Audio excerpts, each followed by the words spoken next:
Boletín electrónico de información sobre el fenómeno de las sectas y la nueva religiosidad número 536 de la Red Iberoamericana de Estudio de las 1. Los obispos de Congo, Brazzaville, muy preocupados por las sectas y el ocultismo. Fuente, Aleteia. Reproducimos a continuación un artículo escrito por Luis Santamaría, integrante de la Red Iberoamericana de Estudio de las Sectas, RIES, en el que recoge un importante pronunciamiento episcopal sobre el fenómeno sectario y otros afines. Ha sido publicado en Aleteia. En octubre de 2017 hectáreas tenido lugar la 46ª Asamblea Plenaria de la Conferencia Episcopal del Congo, que ha abordado una temática tan amplia y compleja como es la del pluralismo religioso en el país. En concreto, el título de la reunión de los obispos fue Mirada al ecumenismo, las iglesias del avivamiento y los nuevos movimientos religiosos en Congo, Brazzaville. Que sean uno, JN 17,21. Si bien el empeño ecuménico, que busca la unidad de los creyentes en Cristo, es un tema abordado con frecuencia en los documentos episcopales de todo el mundo, no sucede lo mismo con el fenómeno de las sectas y la nueva religiosidad, que es difícil de encontrar en el magisterio local más reciente. Por ello, veamos lo más importante de lo dicho sobre este tema por los obispos de la República del Congo en el mensaje publicado tras su asamblea anual. Aumento vertiginoso de grupos. Mientras que los obispos congoleños constatan con alegría las buenas relaciones entre las iglesias y comunidades eclesiales que forman parte del Consejo Ecuménico de Iglesias Cristianas del Congo, con la incorporación reciente de la Iglesia Ortodoxa Griega y de la Iglesia Evangélica Luterana y el abandono de la Iglesia Kimbanguista, que sigue unas doctrinas peculiares, ven con preocupación el aumento vertiginoso de las iglesias del avivamiento, refiriéndose al pentecostalismo, y de los nuevos movimientos religiosos. Esto se debe sobre todo a la globalización y el fenómeno creciente de la migración, explican, y también al propio contexto nacional de democratización a partir de 1991. Congo, Brazzaville ha vivido desde entonces una efervescencia de asociaciones religiosas. De hecho, la Conferencia Nacional Soberana reconoció 350 de estos grupos confesionales. Este pluralismo religioso trae consigo una fuerte interpelación a la fe y a la identidad católica, que se encuentra con nuevas doctrinas y prácticas religiosas. De manera que, algunos cristianos católicos viven hoy en una confusión doctrinal, otros no saben qué supone la particularidad del cristiano católico. El peligro del sincretismo. Los prelados congoleños recuerdan que ya en 1983 se refirieron, en un mensaje al pueblo cristiano, a la fragilidad de la fe, tanto desde el punto de vista de su calidad como desde el compromiso en la iglesia y en la sociedad, una fe sincretista, teñida de prácticas fetichistas, amenazada por la sed de dominación, por el poder y el dinero, una fe suplantada por la creencia en la brujería.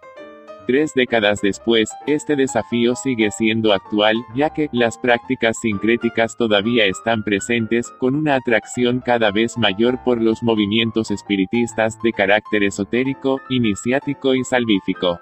Se trata, dicen los obispos, de religiones ancestrales, sociedades secretas tradicionales y movimientos religiosos más o menos sincretistas, fundados por africanos, que a menudo proponen a sus adeptos una ficción de lo real, una suerte de evasión a un universo mental etéreo y tranquilizador.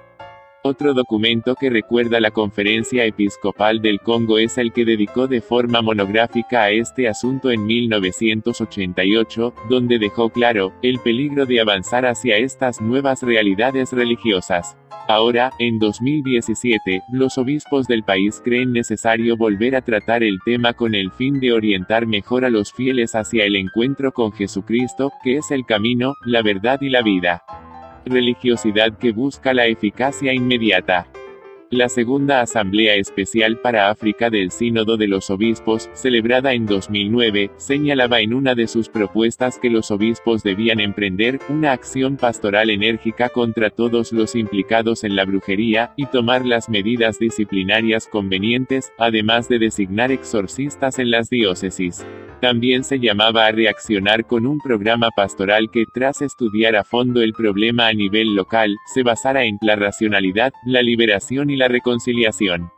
De aquí se puede extraer, dicen ahora los obispos congoleños, cuál debe ser la actitud cristiana hacia el pluralismo religioso en África, la óptica de la salvación.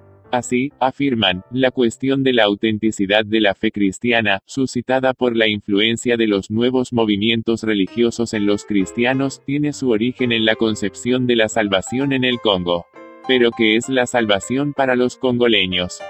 La respuesta la dan inmediatamente, desde el conocimiento de la población. La salvación, en nuestro país, se concibe a menudo como la resolución de los problemas inmediatos y concretos de la existencia. En la medida en que el congoleño piensa que el universo está poblado de toda suerte de espíritus que amenazan la vida, la salvación se reduce a la liberación de un mal. De ahí viene una interpretación instrumental y mágica de los ritos cristianos. La celebración litúrgica del misterio de la fe no parece basarse en la acción de gracias, sino en una búsqueda de la eficacia. Así, muchos creyentes reducen el Padre de Jesucristo a un Dios ad hoc, al que invocan esporádicamente como un Dios solución, para pedirle buena salud, prosperidad material o fecundidad. Si la respuesta divina se retrasa, la persona sigue buscando en otros grupos. Necesidad de conversión.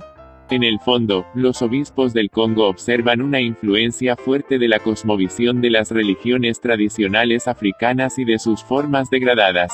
El problema es que, para muchos, convertirse en cristiano no parece cambiar automáticamente toda la concepción del mundo que tiene el individuo. Y así se da un uso indebido de los sacramentales de la Iglesia, o se realizan rituales supersticiosos en los que se emplean óleos o inciensos atribuidos a los santos ángeles, y se huye del compromiso social de transformación que trae consigo la fe cristiana. Otro elemento que subrayan los obispos es el del mal que los congoleños perciben como una realidad múltiple, debido a muchas situaciones de pobreza e injusticia, tanto en lo personal como en lo social, ya que es malo todo lo que destruye la vida.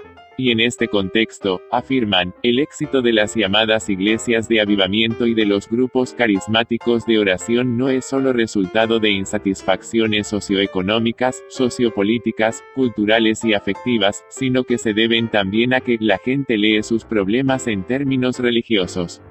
Esto plantea un problema ecuménico y pastoral para la Iglesia en Congo, Brazzaville.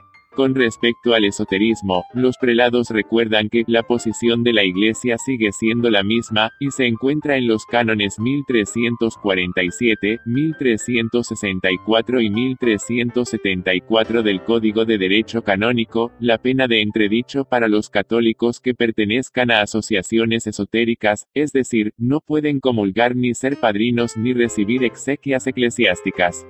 Llamada a los agentes de pastoral. La Conferencia Episcopal del Congo llama a la vigilancia y el discernimiento de los párrocos, responsables de instituciones y de comunidades cristianas ante ciertos dones. Que los sacerdotes y las personas consagradas acompañen con sus oraciones y consejos a aquellos que, por ignorancia o por error, forman parte de movimientos religiosos que se oponen a la fe cristiana católica.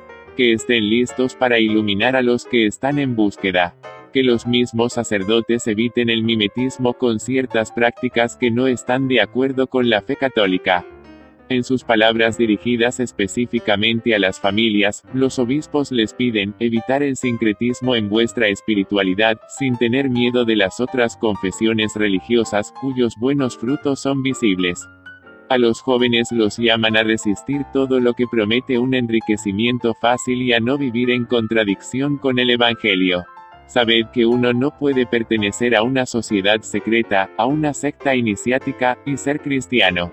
Existe incompatibilidad entre la fe cristiana y la masonería, el movimiento Rosacruz, la Fraternidad Blanca Universal, Magicari, Ekankar, los Testigos de Jehová y otras sociedades secretas y sectas iniciáticas. Interpelación al mundo político, infestado. El mensaje episcopal también contiene unas palabras dirigidas específicamente a los gobernantes y políticos, pues tras diversas investigaciones en el ambiente de los actores políticos de nuestro país, parece que el gobierno está relegado a un segundo plano en favor del ocultismo. Durante varios años, grupos esotéricos y otras fraternidades han invadido el mundo político, destilando doctrinas al menos perniciosas, ante las que los cristianos deben interrogarse y situarse, en coherencia con su fe. Por eso los políticos cristianos, que deben vivir su tarea como envío por parte de Cristo para ser sal y luz, os enfrentáis a llamadas urgentes y feroces de parte de muchas cofradías de corrientes de ideas y sistemas de pensamiento diversos, que os proponen espejismos de éxito terrenal. Debéis saber que, en su mayoría, estas sociedades iniciáticas, que pretenden dar la salvación terrenal a sus miembros, disimulan de forma extraña prácticas fetichistas. Dando un paso más, los obispos congoleños interpelan directamente a los que pertenecen a estos grupos esotéricos, independientemente de los pactos ya sellados y de los grados de vuestra pertenencia a tal o cual obediencia, os exhortamos ardientemente que retrocedáis en vuestro camino, como hizo el Hijo pródigo. Y añaden, con Cristo, no tengáis miedo de romper todos los lazos que os mantienen cautivos, regresad a Cristo, la sola y única fuente de vuestra salvación.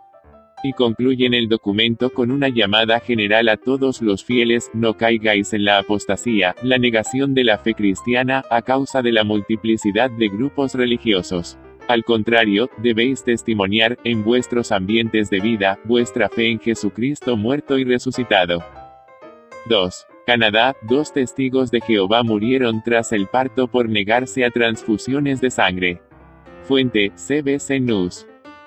Un forense de Quebec ha descubierto que el rechazo de las transfusiones de sangre desempeñó un papel clave en la muerte de 2 testigos de Jehová que fallecieron por complicaciones durante el parto el año pasado, tal como informa CBC News. El Dr. Luke Malouin analizó las muertes de Mirland de Cadet, de 46 años, y Eloise Dupuis, de 26, después de que murieran en sucesos separados en hospitales de Montreal y la ciudad de Quebec. Las transfusiones de sangre están prohibidas por la doctrina de los testigos de Jehová, que sostiene que el Antiguo y el Nuevo Testamento les ordenan abstenerse de sangre. La ley de Quebec defiende el derecho de los testigos de Jehová adultos a rechazar sangre siempre que su decisión se considere libre e informada. En su informe sobre el caso de Dupuis, Malouin señaló que a veces los médicos y el personal médico se encuentran en situaciones insostenibles. Por un lado, han jurado proteger y salvar la vida humana y por otro lado, tienen la obligación de respetar la libertad de elección de los pacientes, incluso si saben que, en última instancia, esa elección los matará cuando un simple tratamiento médico podría evitar esa muerte. Prefería morir antes que recibir sangre. Dupuis murió de un fallo orgánico múltiple después de una gran pérdida de sangre en el Hospital Hotel Dieu de Lévis, cerca de la ciudad de Quebec, el pasado 12 de octubre de 2016, 6 días después de dar a luz. Su bebé, un niño, sobrevivió. Malouin dijo que consultó sus expedientes médicos y que desde el comienzo de su embarazo se habían mantenido numerosas conversaciones entre ella y el personal de un centro de maternidad en Saint-Romuald, un suburbio de la ciudad de Quebec, sobre transfusiones de sangre. En cada ocasión, ella reiteró su negativa a recibirlas. El informe describe al menos 10 ocasiones en las que Dupuis, sus padres o su pareja, actuando de acuerdo con sus deseos, rechazaron las transfusiones de sangre, incluyendo una vez en la que les dijo a los médicos en Hotel Dieu que prefería morir antes que recibir una transfusión de sangre. Malouin determinó que lo único que podría haber salvado su vida era recibir una transfusión de sangre. Dupuis se puso de parto el 5 de octubre y se dirigió al centro de maternidad. A su llegada, una vez más declaró que no quería recibir transfusiones de sangre o productos sanguíneos a causa de su fe. Las complicaciones con la salud del bebé la llevaron a ser trasladada a Hotel Dieu, donde finalmente dio a luz. Pero en las horas siguientes surgieron complicaciones, como hemorragias graves que los médicos no pudieron detener, y fue transferida a la unidad de cuidados intensivos. Durante las siguientes horas y días, Dupuis desarrolló anemia severa, problemas de coagulación, frecuencia cardíaca rápida, taquicardia, acidosis láctica y tuvo una histerectomía. Libertad de elegir. Su compañero, Paul-André Roy, emitió un comunicado recientemente diciendo que Dupuis era una mujer inteligente con profundas creencias personales. Dijo que revisó su decisión a lo largo de su embarazo y durante el proceso de parto y optó por seguir rechazando las transfusiones. Su tía Manon Boyer afirmó que Dupuis fue presionada para rechazar el tratamiento por los ancianos dirigentes locales de los Testigos de Jehová, pero Roy lo negó, diciendo que le proporcionaron información, pero nunca trataron de influir en su decisión. El forense llegó a la misma conclusión, diciendo que no creía que Dupuis se viera obligada a tomar su decisión. Sin embargo, Boyer dijo que aún está convencida de que su sobrina fue presionada para que rechazara el tratamiento, señalando que durante toda su vida la habían predispuesto contra las transfusiones de sangre. Estoy de acuerdo con la libertad de religión, pero no a cualquier precio. No al precio de una vida, dijo. También cuestionó la idea de que Dupuis diera su consentimiento libre e informado debido a la cantidad de dolor y estrés que experimentó en la última semana de su vida. La transfusión fue demasiado tarde. Cadet, la segunda mujer, falleció el 3 de octubre de 2016 debido a complicaciones tras dar a luz a un bebé sano por cesárea en el Hospital St. Mary's. Según el informe, ella declaró claramente en la recepción que se negaba a recibir transfusiones de sangre. Después de la operación, sus signos vitales y la cantidad de hemoglobina comenzaron a disminuir. Su esposo reiteró al equipo médico los deseos de Cadet de no recibir sangre. Los padres de Cadet finalmente convencieron a su esposo para que permitiera que la transfusión de sangre siguiera adelante, cosa que se hizo 6 horas después de que sus signos vitales comenzaron a disminuir. Es imposible para mí determinar específicamente si el tiempo requerido para suministrar los productos sanguíneos tuvo un impacto significativo en la muerte, dijo Malouin. El estado de salud de Cadet continuó empeorando hasta que murió por un fallo respiratorio en el centro hospitalario de la Universidad McGill. Su hermano, Isaac Cadet, dijo a CBC News poco después de su muerte que dudaba de que su hermana hubiera firmado un documento rechazando una transfusión de sangre. El Código Civil de Quebec estipula que un adulto que está en buen estado de salud y bien informado tiene derecho a aceptar o rechazar un tratamiento médico. El ministro de Salud, Gaetan Barrett, dijo que los informes del forense muestran que los funcionarios de salud hicieron todo lo posible para ayudar a las dos personas. Sin embargo, no podían sobrepasar los derechos de los pacientes. Vivimos en una sociedad de libertades y derechos religiosos, dijo Barrett. 3. México tiene intención de procesar al líder polígamo liberado por EU. Fuente, varios medios. La polémica que rodea al presunto líder de una secta de polígamos detenido recientemente en México continúa, ya que las autoridades mexicanas aseguran que aunque Estados Unidos haya desistido del proceso, en Chihuahua sí se le procesará. Lo cuenta Carla Valdés en el diario de El Paso. Orson William Black Jr., de 56 años, había sido repatriado la semana pasada tras esconderse por 15 años en Cuauhtémoc, Chihuahua, ya que era buscado en Arizona por delitos de índole sexual desde 2003, tal como publicamos en el número anterior de Informes. La acusación en su contra era por conspiración para tener una conducta sexual con un menor y conducta sexual con un menor de edad, ya que sostuvo relaciones sexuales con menores de edad entre mayo de 1988 y julio de 2001. Esto después de que fuera detenido en un intenso operativo donde participaron la Fiscalía General del Estado de Chihuahua, el Buró Federal de Investigaciones, FBI, y otras corporaciones mexicanas. Durante dicho operativo se detuvo a Black Jr. y a otras 26 personas de origen estadounidense que estaban de manera ilegal en México, entre ellas sus 4 esposas y una concubina. Pero ante la sorpresa de todos, el hombre fue dejado en libertad a menos de 48 horas de haber pisado la cárcel del condado de El Paso, donde esperaba su traslado a Arizona, ya que presuntamente hubo un error y ya no se le buscaba porque los cargos en su contra habían sido retirados hace 8 meses. Debido a que en aquel estado los delitos por violación sin violencia prescriben a los 7 años de interpuesta la denuncia. Aquí sigue la investigación. Después de que se diera a conocer que Black Jr. era un hombre libre, la Fiscalía de la Zona Occidente del Estado de Chihuahua aseguró que ellos, sí seguirán, el proceso contra el hombre por delitos contra biodiversidad. Esa persona fue detenida en flagrancia por el delito contra la biodiversidad y esa persona sigue bajo proceso, dijo Edgar Chaparro Benzor, coordinador de la Fiscalía Zona Occidente. Al momento de su arresto se le encontraron 65 piezas de animales exóticos disecados, tales como cebras, búfalos, ardillas negras, un oso, un león, gallinas del Perú, zorros rojos, entre otras. Pero fue repatriado a Estados Unidos ya que se le buscaba por un delito más grave. Nosotros contábamos con la colaboración del FBI y sabíamos que esta persona, Black Jr., tenía una orden de arresto en Estados Unidos, ya lo que las autoridades americanas determinen de si se le siguió o no el proceso, eso ya es cuestión independiente del vecino país, comentó Chaparro.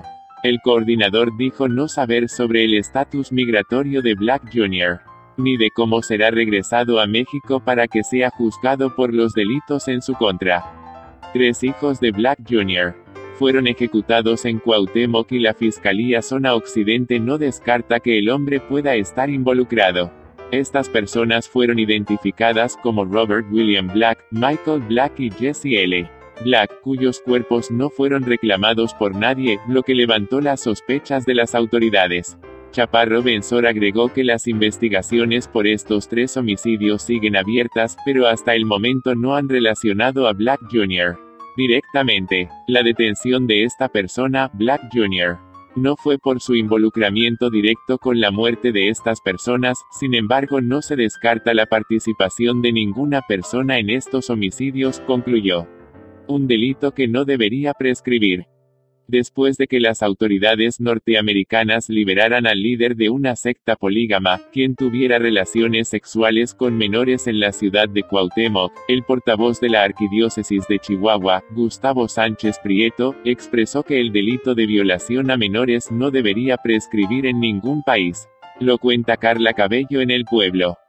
Señaló que dentro de la cuestión legal, las autoridades que están encargadas de hacer justicia tienen la obligación de que los procesos se lleven adecuadamente, para que no se vean viciados, y estos siempre tienen que ir en favor del menor. Parecería que fue un trabajo inútil el que hicieron las autoridades mexicanas, entonces felicitar a las personas que participaron en la detención, pero que lastima que por falta de elementos la conclusión haya sido esa, expresó.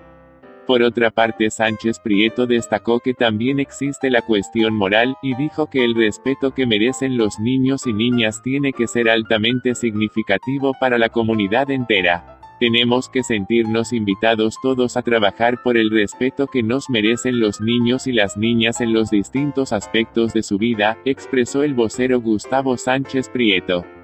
Agregó que la descomposición social que se vive en Chihuahua es producto de las malas decisiones que se han tomado no solo dentro del Estado sino del mundo en general. Pretender armar una sociedad al margen o en contra de Dios no va a ser una cuestión neutral para nuestro futuro. Desgraciadamente estamos labrando nuestra propia desgracia cuando la vida no viene respetada, indicó. Para finalizar expresó que el tema del aborto, la eutanasia, los sicarios, las ejecuciones, la corrupción entera y demás cosas que se presentan, son situaciones que reclaman una reorganización social y un acercamiento a Dios. Arriba. 4. Colombia, detienen a un brujo por una estafa millonaria a una mujer. Fuente, Publimetro, Blue Radio. El insólito caso de un supuesto hechizo que un brujo le hizo a una mujer en el departamento de Santander, Colombia, para robarle una millonaria suma de dinero está dando la vuelta al mundo. Se trata de un caso que ocurrió en el municipio de Málaga y que, por fortuna, fue denunciado a tiempo para que las autoridades dieran con la captura del sujeto. Así informa de ello Publimetro. Cuenta la víctima que desde mediados del año 2014 empezó la estafa por parte de un hombre que se hacía pasar por brujo y que ofrecía sus servicios en un lugar llamado Espiritismo Puro. Ella acudió a una cita con él, a quien la gente conocía como el Cacique Jesús, con la promesa de que le entregaría números de la suerte para los juegos de azar a cambio de 600,000 pesos, 168 euros. Después de entregarle ese dinero, ella siguió asistiendo porque el hombre le hizo creer que tenía un maleficio y que su vida corría peligro. Así cada vez le fue entregando más dinero, empezando por 300,000 pesos hasta los 3.840.000 euros.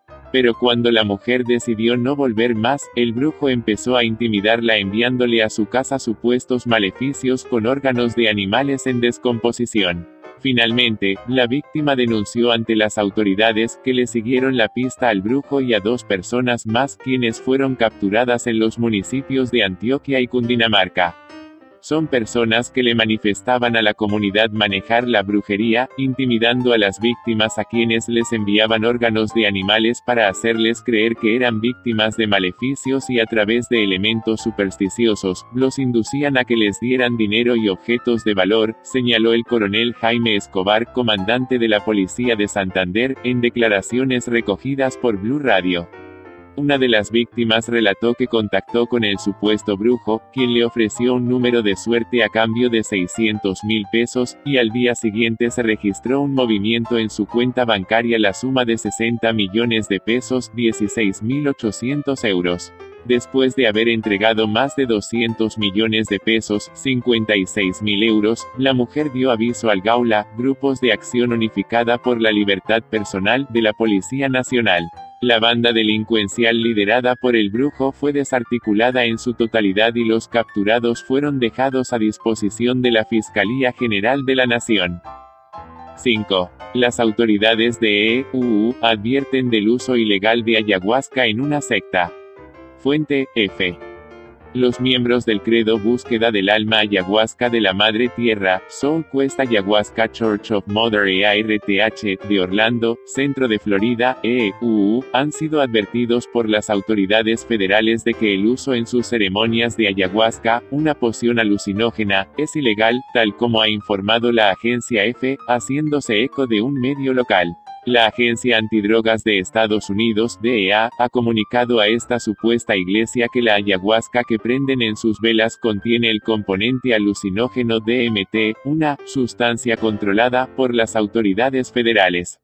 Pero el fundador de esta congregación, Chris Young, contraataca con el argumento de que los efectos de las velas alucinógenas hechas de unas plantas originarias del Amazonas pueden curar muchas enfermedades que padecen los seres humanos, recogió el canal local News 6. Young dice que al culto de su secta, situada en un pequeño terreno de poco más de 4 acres, 16.200 metros cuadrados, en el condado de Orange, llegan personas de todas partes del mundo para participar en las ceremonias de ayahuasca. Es esencial para nuestra fe. Es en lo que creemos, asegura el fundador de Búsqueda del Alma Ayahuasca de la Madre Tierra. La ayahuasca es una planta originaria del Amazonas, que abunda en Colombia, Perú, Bolivia, Brasil y Ecuador, y de ella se extrae una sustancia utilizada frecuentemente por tribus indígenas y por chamanes para sus ritos. Uno de los participantes en las ceremonias, Antoine Trujillo, aseguró al citado canal que la experiencia resulta muy interesante. Había un hombre y una mujer a mi lado y yo podía sentir sus diferentes energías. Trujillo explicó que de lo que se trata es de encontrar quién eres detrás de todo el ruido mental y tu pasado y experiencias. Pero los investigadores de la DEA sostienen que es ilegal su importación y que John debe solicitar una exención para el uso de la ayahuasca, así como probar que su asociación es una iglesia, algo que su fundador afirma. Sentimos que debido a la libertad de religión, algo que nos ha sido otorgado, podemos creer lo que queremos y usar la ayahuasca como sacramento, aseveró John. Preguntado sobre las acusaciones de que se esconde bajo la denominación de religión para consumir ayahuasca, John dijo que le gustaría que la gente viniera a tomar la medicina, ayahuasca, y así verán si nos escondemos detrás de la religión. Ellos verán que encuentran su religión, apostilló. 6. Culto Umbanda en Argentina, entre la discriminación y el negocio. Fuente, Diario de Cuyo. Cada poco, el término Umbanda sigue apareciendo en las crónicas policiales de Argentina.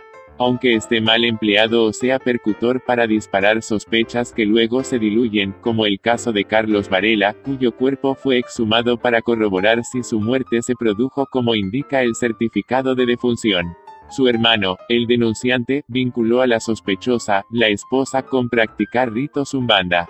Lo leemos en el Diario de Cuyo. Con 4 templos registrados en la Dirección de Cultos, la religión Umbanda tiene presencia institucional en San Juan. Aunque en realidad hay muchísima más gente involucrada y no muestra interés en ser reconocida como integrante en la comunidad, como lo acepta su máxima autoridad religiosa local, Andrés de Ogún, quien estima en miles sus practicantes y enumera distintas causas de esa decisión. Para contrarrestar el miedo social, la mala prensa y mala información, nosotros tenemos que demostrar quiénes somos y qué hacemos, afirmó Andrés, quien en 2010 fue el primero en registrarse en San Juan, en el barrio del Carmen, bajo la agrupación social y cultural africanista y umbandista, ASRAU. Hay vecinas que pasan por la vereda y se persignan. Mi preocupación desde que estoy en esto ha sido mostrar a la sociedad quiénes somos. Lamentablemente, prosigue diciendo, en San Juan encontré una gran resistencia en nuestra propia colonia. Prefieren seguir trabajando desde el anonimato, fomentando corre, ve y dile qué hay en la sociedad respecto a nosotros. Algunos lo hacen por miedo a la discriminación, porque no tienen carácter para enfrentar que le digan, brujo, o que en el colegio les digan algo a los chicos. Pero lo más triste es que hay muchos otros que trabajan ocultos porque han elegido a la religión como una salida laboral. Y eso está mal. Una religión nos tiene que marcar un estilo de vida. Los preceptos y conceptos que nos da esa filosofía nos ayuda a vivir. Umbanda es una religión monoteísta y ágrafa, que se transmite oralmente. Un medium umbanda afirma que puede contactarse con entidades espirituales. Andrés integra la corriente umbanda blanca, que no contempla faenamiento de animales. Igual sabe que pasará mucho tiempo para que su religión no se confunda con casos de brujería, adivinadores del futuro, sacrificio de animales y otros tantos casos que alimentan la mala prensa que tiene este movimiento desde antes que surgiera. Recientemente cumplió apenas 109 años. En religión no se puede andar haciendo uniones de pareja, ni abrimos caminos, ni mejoramos suerte o curamos el empacho. Todas esas cosas pueden existir, no digo que no, pero no son de religión, sostuvo el sacerdote, quien también indicó que la sociedad sanjuanina, en general es bastante hipócrita, que va los domingos a misa y de lunes a viernes anda buscando quien le tire las cartas y le dé una ayudita en algo, afirmó sin rodeos. Y agregó, acá en el barrio la mitad de los vecinos no me saludan. Pero después, a través de la otra mitad, mandan a preguntar si se puede ayudar a algún familiar. Señaló que a su templo asisten hijos de religión e hijos consultantes. Los primeros son quienes buscan adoptar este sistema de creencias. Y los segundos, los que van por un tema puntual. La mayor cantidad de consultas están relacionadas con la salud de una persona y luego, inquietudes espirituales. Monoteísta, en la religión umbanda no hay una imagen que represente a Dios porque sería atentar contra su propia grandeza, indicó Andrés, quien agregó otras características, es herencia de religiones africanas, de la riqueza del catolicismo, de religiones aborígenes de Sudamérica, algo del hinduismo y todo está amalgamado en el espiritismo investigado por Allan Kardec. El primer antecedente de esta corriente se remonta al 10 de noviembre de 1908 durante una sesión espiritista en Niterói, Río de Janeiro. Una entidad espiritual se incorporó a un niño que presentaba problemas de movilidad, llamado Celio de Moraes, y dio a conocer doctrinas que iniciaron el movimiento que llegó a Argentina en los 80 y se define como Umbanda Blanca. Su organización institucional en el país tuvo muchos vaivenes y Santiago Allegue de Ogún fue artífice fundamental, a través de ASRAU. También fue quien guió por esa línea de Umbanda a Andrés, quien sintetizó su propia historia. Desde chico tuve inclinaciones espirituales. Cursé gran parte de la primaria en el Colegio Santo Domingo. Después tuve una etapa de mucha rebeldía. Estudié metafísica y me desarrollé como medium en la Escuela Basilio. Atesoro con mucho cariño esos días. Fue una enseñanza muy cristiana y se trabaja la espiritualidad muy bien. A Umbanda llegué casi muerto en una cama del hospital con úlceras perforadas. Estaba en pareja con una chica que era de religión y me contactó con su jefa. Pero esta mujer seguía una línea más africanista, hasta que conocí al Pae Santiago y me convertí en su hijo de religión, relató este martillero de profesión. Cerca del final, vuelve a resaltar la finalidad de su creencia. Esta religión nos encamina al camino de la luz para volver algún día al lado de Dios Padre, a través de los trabajos espirituales, cumpliendo con los designios que nos dejan nuestros guías. Y se gana luz solamente mediante la caridad, resumió el histórico umbandista sanjuanino que sabe que todavía queda mucho camino por recorrer. Andrés de Ogum es quien más tiempo lleva en San Juan tratando de difundir las bases de su religión, Umbanda Blanca. En otras partes del país la práctica de nuestra religión es más abierta, sin tantos prejuicios sociales. Son 23 los cultos registrados. En el Registro Nacional de Cultos figuran 4 templos umbandistas en San Juan. El primer habilitado fue el que consiguió Andrés de Ogum en 2010 y el último comenzó los trámites este año. Uno ubicado en el barrio Martín Güemes, en Chimbas, no está funcionando por el fallecimiento de su autoridad religiosa. El registro de la sede significa dejar asentado el lugar de culto, que debe cumplir ciertos requisitos. Por ejemplo, que todos los dueños del local deben aprobar que se practique ese culto en ese sitio. El director de Relaciones de Culto y Organizaciones No Gubernamentales de la provincia, Gabriel Álvarez, afirmó que no hay mayores inconvenientes con el cumplimiento de la normativa en San Juan. Indicó que la situación que deben lidiar cada tanto es la denuncia de ruidos molestos que se realiza a una sede, seguida de la de algunos trámites internos relacionados con la renovación de autoridades. Si hay algún problema, lo define directamente la justicia, indicó el funcionario. Álvarez agregó que desde acá facilitamos los trámites para que el Registro Nacional de Culto otorgue la habilitación conforme a la Ley 21.745.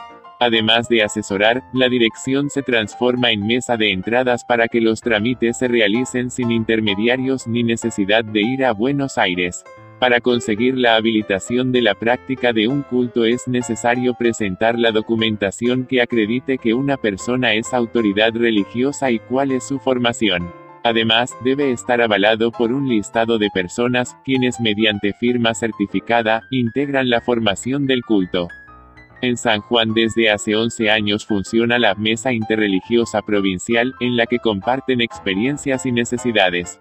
Por otro lado, el Poder Ejecutivo Nacional envió al Congreso un nuevo proyecto de ley de libertad religiosa, en el que existe un explícito reconocimiento a los pueblos originarios, una de sus innovaciones. 7. México, suspenden las clases en una escuela por la aparición de pintadas satánicas. Fuente, varios medios. Un mensaje satánico fue puesto en la entrada de la Escuela Primaria Solidaridad, de Ciudad Juárez, México, durante la madrugada del pasado 15 de noviembre, provocando el temor de cientos de alumnos, así como de los padres de familia. Unos desconocidos aprovecharon la noche para escribir en el suelo y dibujar un pentáculo con cruces invertidas. Según informa El Mexicano, el hecho provocó que alrededor de 300 estudiantes faltaran a clases. El hecho sucedió durante la madrugada en el suelo frente a la entrada de la escuela y salió a relucir cuando las primeras personas que caminaban por el sector se percataron del mensaje que decía, niños muertos, además de cruces invertidas y un pentáculo que fueron escritos con pintura roja. Preocupación de las autoridades. Ante esta situación, la subsecretaria de Educación Zona Norte, Judith Soto Moreno, afirmó que espera que el mensaje haya sido completamente inocente, sin embargo, se tomaron las medidas necesarias para garantizar el resguardo de los alumnos. Indicó que tuvieron un acercamiento con la Secretaría de Seguridad Pública Municipal para que estuvieran pendientes de la escuela. Desafortunadamente son situaciones que estamos viviendo en nuestra comunidad, dijo la titular de Educación en Juárez. Aseguró que estarán al cuidado de los alumnos del colegio que se ubica en la colonia Los Alcaldes. Para ello, hablarán con los directivos para no alarmar a la comunidad estudiantil. Vamos a estar al pendiente, pero tampoco debemos alarmarnos puesto que no hay ninguna medida más que una pinta que pudiera estar en alguna otra parte, puntualizó Judith Soto. El secretario de Educación y Deporte del estado de Chihuahua lamentó los hechos y dijo que no se puede jugar de esa manera con la vida de los niños, según Net Noticias. Pablo Cuarón calificó la aparición de la punta como una falta de respeto y de sensibilidad que atenta contra los niños y sus familias. Asimismo señaló que es denigrante y lamentable que los niños tengan que pasar por esto, pues, aunque no fue una amenaza directa, sí atenta contra la estabilidad emocional de los estudiantes, maestros y padres de familia. Aseguró que la autoridad educativa tomará cartas en el asunto para aclarar los hechos. Refuerzo de la seguridad. Niños muertos, se leía. Para algunos de los padres de familia era una advertencia, para otros se trataba de pintadas satánicas, debido a que había un par de cruces invertidas y una estrella de 5 puntas encerrada en un círculo. Ante el temor de los padres de familia, la directora de la escuela decidió suspender las clases, tal como informa Excelsior. El hecho fue denunciado ante las autoridades. El jefe de la policía local, Ricardo Reali Vázquez, informó sobre el reforzamiento de la seguridad en los alrededores de la institución educativa, además de que una unidad con elementos adscritos a la corporación estará al pendiente de la entrada y la salida de los alumnos. Alejandro Cano Morales, subdirector de la escuela, apunta al vandalismo. Estamos tomando nuestras precauciones correspondientes con todos los alumnos, pero creemos que es una vagancia de adolescentes que viven en el sector, pero ya les dimos la indicación a todos los estudiantes de no hablar con personas ajenas del plantel y hacer caso omiso a cualquier invitación a desconocidos, declaró a Net Noticias. Reacción de un sacerdote y un pastor.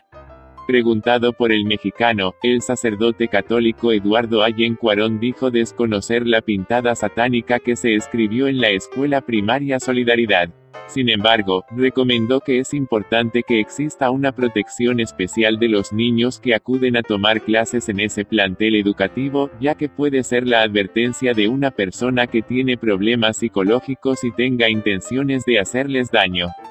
Se le explicó que en la pintada se podía leer el nombre, Astarot, y otra decía, niños muertos, así como un pentáculo.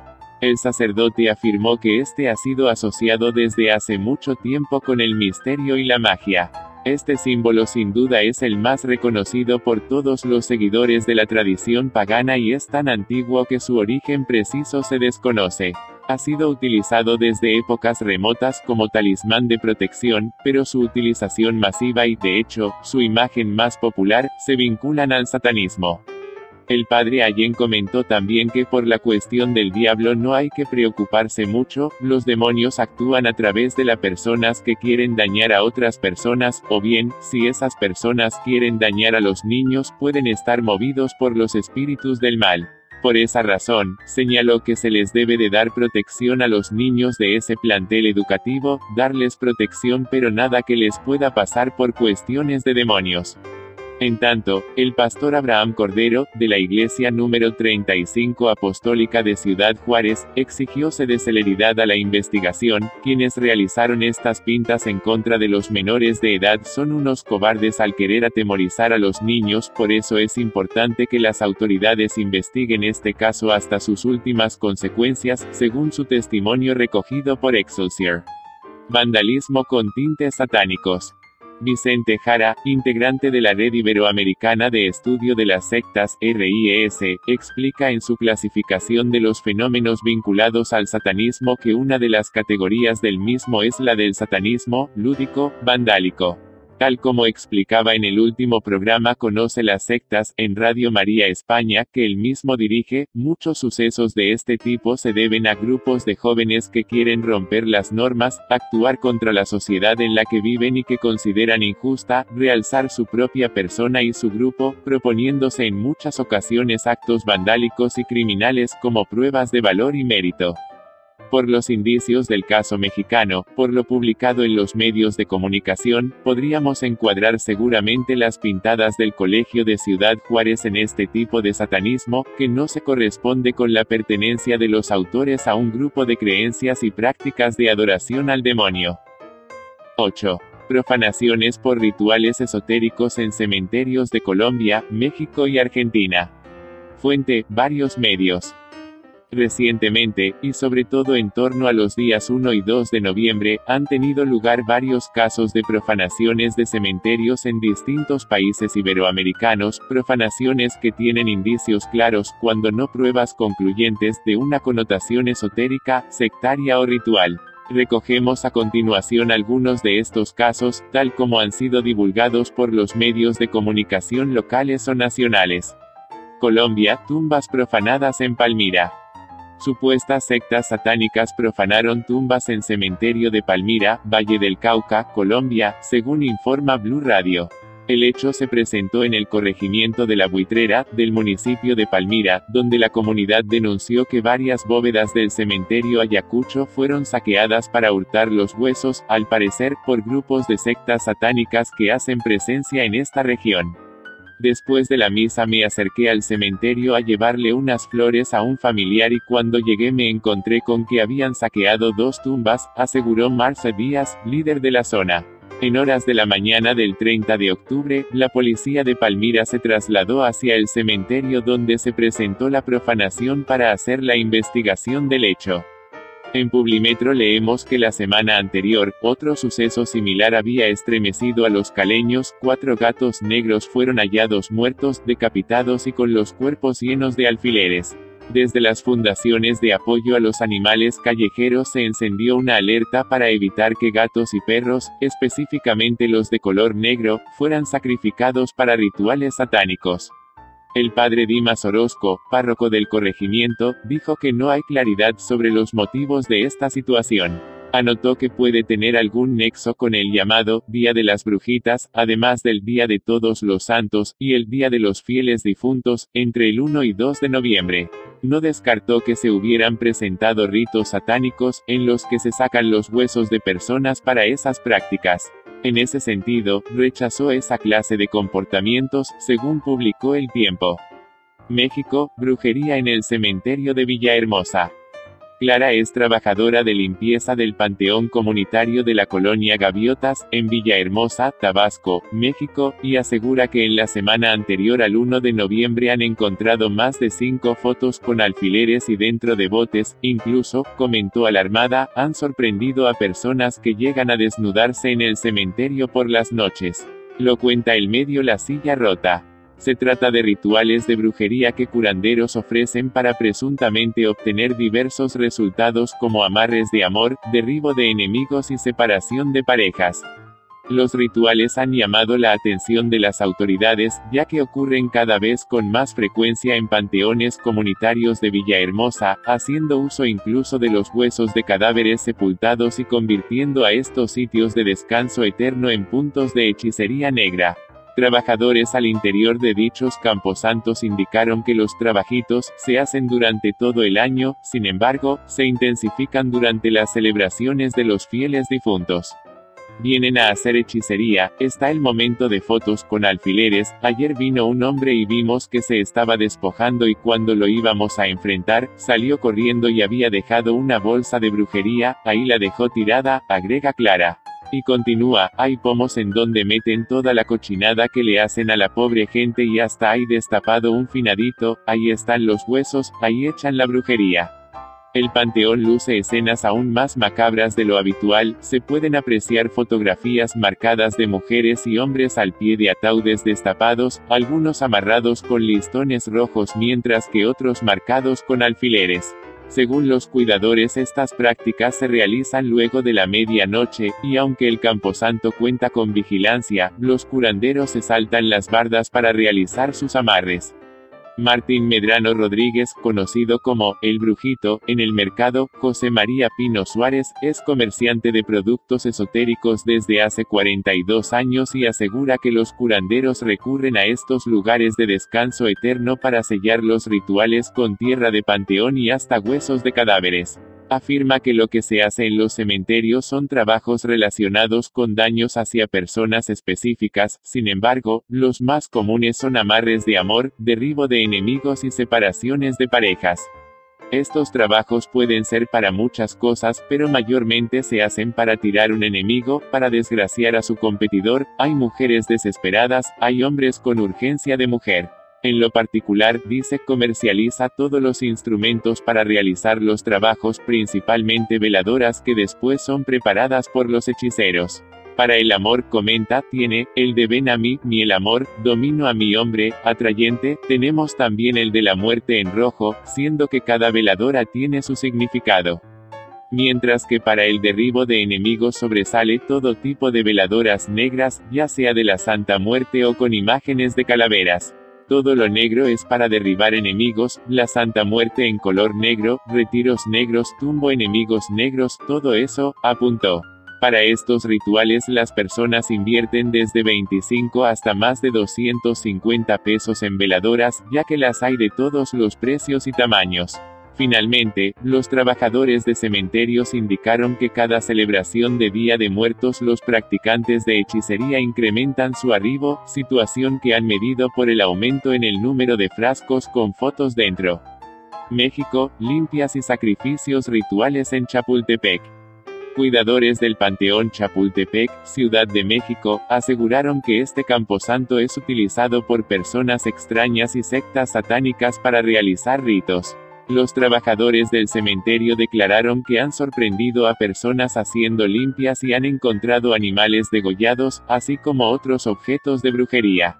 Lo cuenta Jessica Arellano en El Sol de Cuernavaca. Este panteón está ubicado en Avenida San Juan de la colonia Chapultepec, en Cuernavaca, y a comparación de otros cementerios es un lugar pequeño y en apariencia resulta muy tranquilo.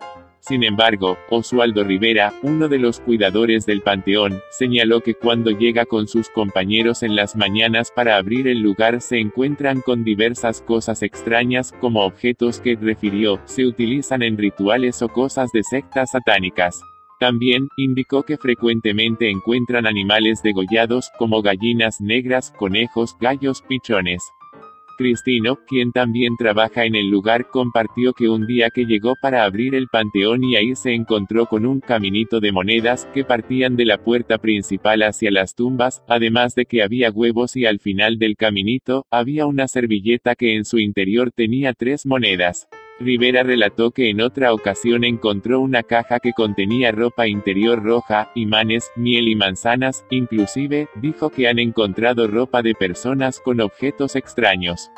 Agregó que durante el día están al pendiente de las personas que visitan el panteón. Al respecto, comentó que recientemente vieron que una señora y 2 jóvenes estaban rezando frente a una tumba y al mismo tiempo estaban aventando cosas. Al acercarse, se percató de que la señora estaba realizando una limpia a los jóvenes y estos habían aventado muñecos de cera negra. Rivera comentó que al momento les pidió a las 3 personas que se retiraran del lugar. México, un panteón embrujado, en La Paz. El Zacatal, en La Paz, Baja California Sur, fue una gran hacienda ganadera y agrícola que empleaba a mucha gente y que contribuyó al desarrollo, historia y leyenda de esta entidad. Los restos mortales de don Rosario Sandoval y doña Josefa, dueños de esta propiedad, están descansando en la principal capilla del panteón. Lo cuenta Verónica Sánchez en El Sudcaliforniano. Personas grandes aseguran que don Chayo no era de La Paz, que La Paz casi toda era de él. La calle 16 de septiembre se llamó en un principio el Arroyo de los Sandoval, después Arroyo Central y ahora 16 de septiembre.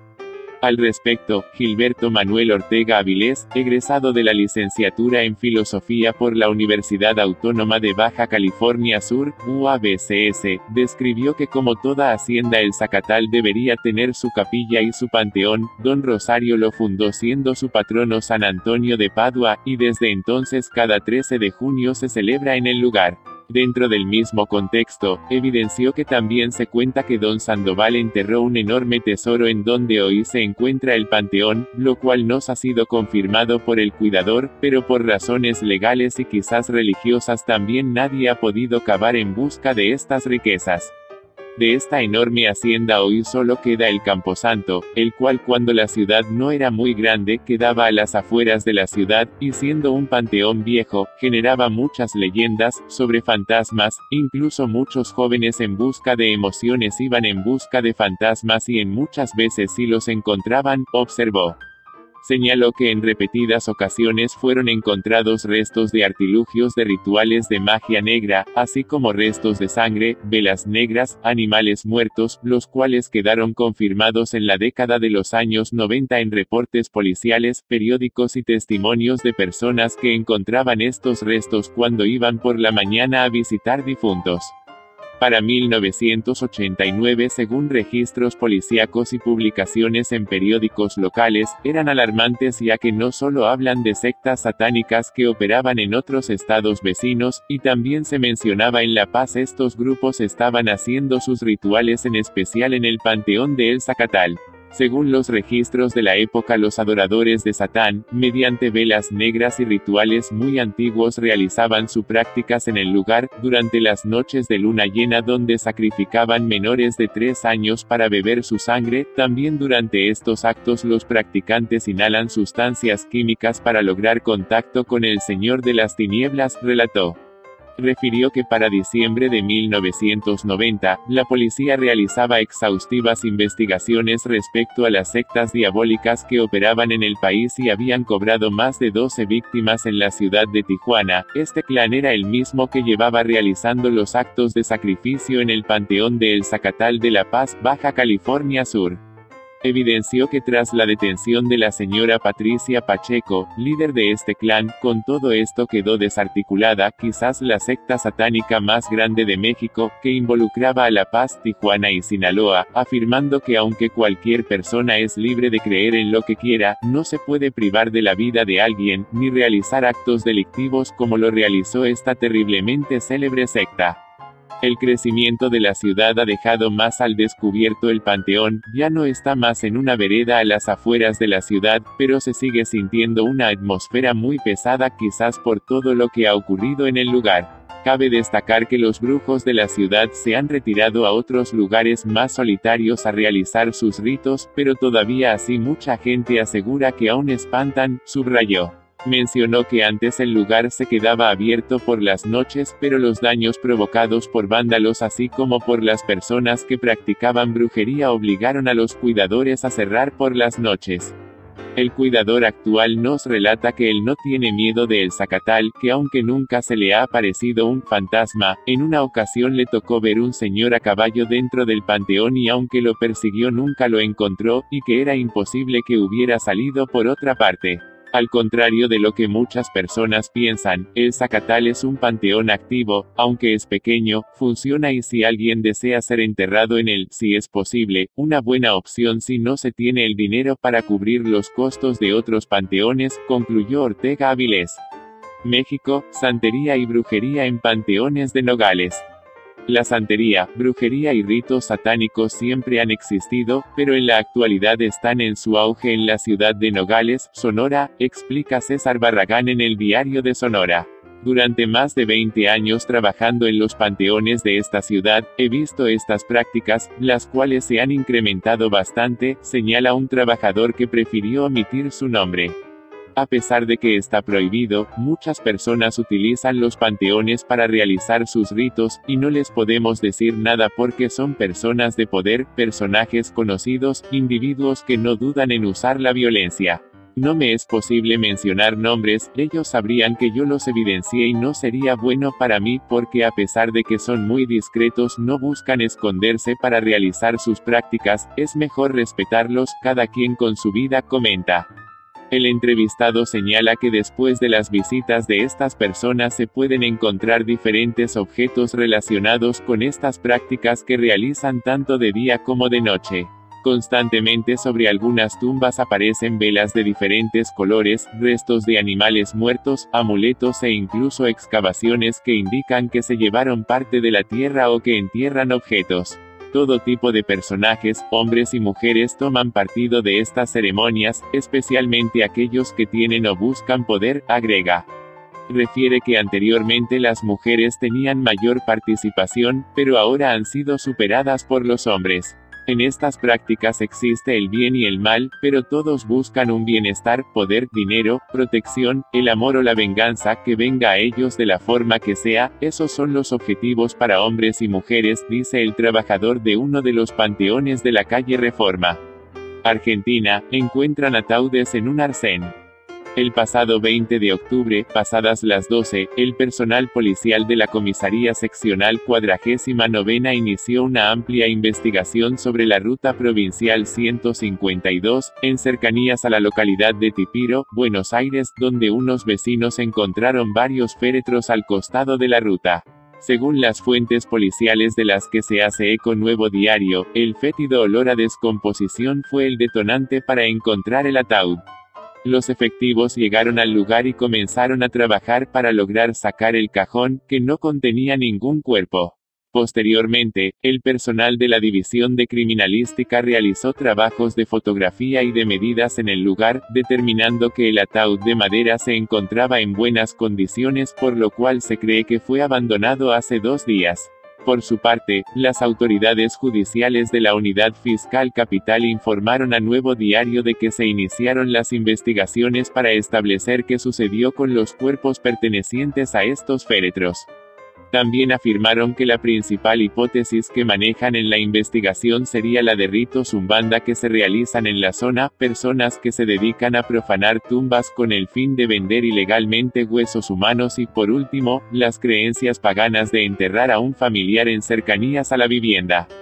En la amplia investigación, el personal policial encontró otro féretro de manera diferente al primero, el cual estaba escondido entre la maleza. Este, sin embargo, se hallaba al final del cementerio zonal de la localidad de Tipiro. El mismo se veía encima de varias ramas de árboles, envuelto con una tela blanca y en su interior estaba repleto de ramos de flores de plástico.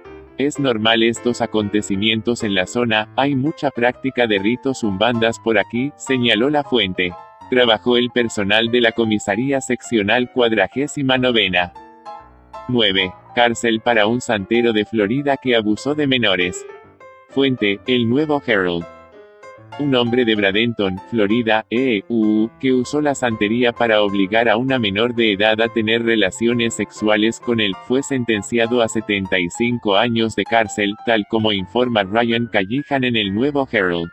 En septiembre, un jurado encontró a Sergio Carmona Martínez culpable de 5 cargos de agresión sexual contra un menor de edad entre los 12 y los 18 años.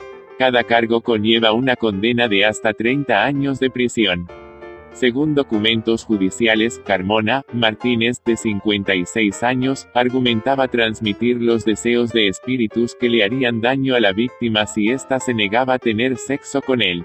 Carmona Martínez manipuló a la adolescente de manera tal que logró tener una posición de confianza y poder sobre ella, dijo Brian Chamber, asistente de la Fiscalía Estatal del Condado Miami-Dade. Esta severa sentencia asegura que Carmona Martínez nunca más tenga como presas a jovencitas de nuestra comunidad. Carmona Martínez fue sentenciado el pasado 3 de noviembre. El 13 de noviembre, Carmona Martínez compareció ante un tribunal por acusaciones idénticas contra otra adolescente que también afirma que el acusado usó la santería para tener relaciones sexuales con ella. Las 2 muchachas testificaron en el juicio. Carmona Martínez fue además condenado a 15 años de libertad provisional como agresor sexual y tuvo que ser inscrito como depredador sexual en el Registro Nacional de estos delitos. 10. México, 2 tarotistas estafaron a una joven que quería salvar su matrimonio. Fuente, El Sol de Toluca. Una joven mujer con residencia en el municipio de Tultepec, Estado de México, relató que desesperada por la situación que vivía en su hogar buscó ayuda en un par de tarotistas que la timaron. La afectada, que solicitó anonimato, relató que después de un par de sesiones, entregó su patrimonio a las 2 falsas tarotistas de Lerma, identificadas como Fanny N. y Sandy N., quienes le aseguraron que en una tercera sesión le harían un trabajo para salvar su matrimonio, pero tras recibir el dinero huyeron. Lo cuenta Fernando Solís en El Sol de Toluca. Aseguró la mujer que descubrió que las falsas videntes han defraudado a gente de varios estados de la República y que estuvieron involucradas en un proceso por el robo de una infante en el estado de Veracruz. Estas delincuentes además convencieron a una humilde mujer identificada como Brenda N. de rendir falso testimonio a las autoridades en la comisión de un delito a cambio de dinero. Poco después comenzaron a extorsionarla exigiendo que si no pagaba fuertes cantidades sería denunciada, aseguró la afectada. Toda esta información la conoció demasiado tarde la joven madre de 2 niños, quien también fue víctima de estafa por las 2 videntes y terminó perdiéndolo todo, inclusive la relación con su pareja y padre de sus hijos. Yo tenía un pequeño ahorro, por la venta de nuestra casa y las cosas.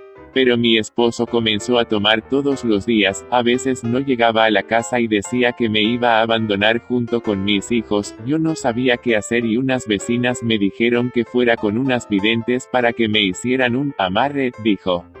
En la que sería la tercera sesión, al lugar donde presuntamente vivían las falsas lectoras del tarot, acudieron varias personas más a quienes habían prometido lo mismo, una pareja que aseguró la habían defraudado con una muy fuerte cantidad, les mencionó le seguía los pasos. La pareja aseguró que en el estado de Veracruz habían sido denunciadas ante las autoridades por el presunto robo de una menor y en Lerma ante la Fiscalía General de Justicia del Estado de México, FGJM, por fraude, y que presuntamente sobornaron a una mujer de la que solo saben que su nombre es Brenda para ofrecer su testimonio falso en contra de una persona que cometió un delito. La RIES es una red de expertos y estudiosos católicos sobre el fenómeno sectario y la nueva religiosidad, presentes en España y Latinoamérica, y abarcando las zonas lusoparlantes. Pretende ofrecer, también con este boletín informativo, un servicio a la Iglesia y a toda la sociedad. La RIES no se responsabiliza de las noticias procedentes de otras fuentes que se citan en el momento debido. La RIES autoriza la reproducción de este material, citando su procedencia.